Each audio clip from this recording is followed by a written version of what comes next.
Let's go to Canberra now and catch up with One Nation Leader Pauline Hanson. Pauline, thanks for joining me.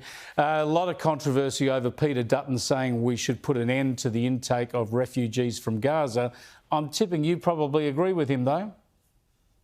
I totally agree with him, and his questions on the floor of Parliament are very valid and they should be asked. But you notice that Anthony Albanese couldn't answer the questions, and to say that it's the same laws that when the coalition were in, different circumstances, Chris. Of course, you've got war over there with Gaza and Israel. The fact is that 75% of the people in the Gaza supported Hamas, which is a recognised terrorist organisation.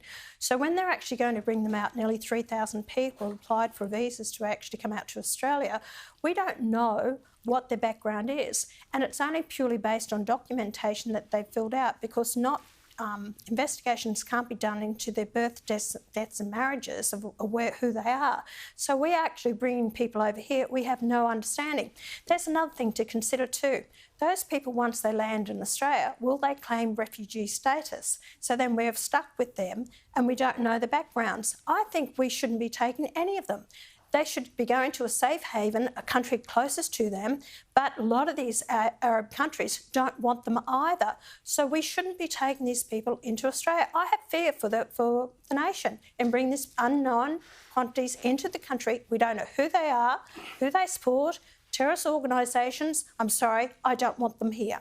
Well, there are a couple of points here. One is you make the point about the neighbouring nations. Yeah, this is incredible. Jordan, which is the traditional homeland of Palestinians. Egypt, which used to hold the Gaza Strip. These are the countries that should be looking after Palestinians. They take no one. So it's fair to ask the question why Australia is the destination. But the other issue is we learned in the response from the government today, from Tony Burke, that the only security check here he points to is ASIO checking people against a checklist. And that's clearly inadequate. We're talking about people coming from an area where Gaza was elected by 70% of the population, where where Hamas have been the government, the ruling authority there. So surely anyone coming from Gaza should be subjected to individual assessment and scrutiny.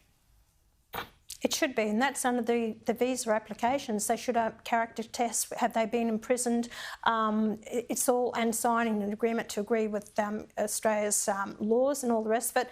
But that cannot be done, Chris. Some of these people have received their visas within 24 hours or 48 hours. It cannot and not possibly be done correctly to comply with the rules that it's needed. So this has been rushed through by the Albanese Labor government, and it's not in the best interest of the Australian people. Well, the other aspect of this is something I went strong on Monday because I was astounded by it, and that is our ASIO boss, Mike Burgess, saying it would be OK to allow in people who only had rhetorical support for Hamas. Now, this is extraordinary. We should not be letting anyone into the country who supports Hamas in any way, shape or form.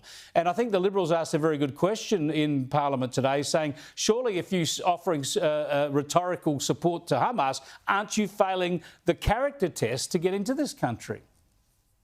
Exactly right. That's exactly what I said. They've got to pass a character test, and that is not a character test that can be passed in Australia. We have enough problems here.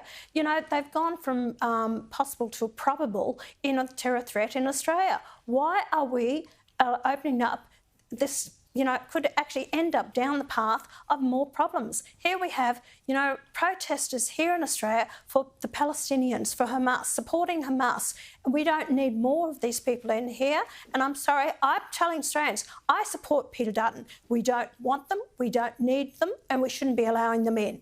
So what is the deals that's been going on with the Labor Party and the Greens pushing this agenda because, they're not standing up for what is right for Australia?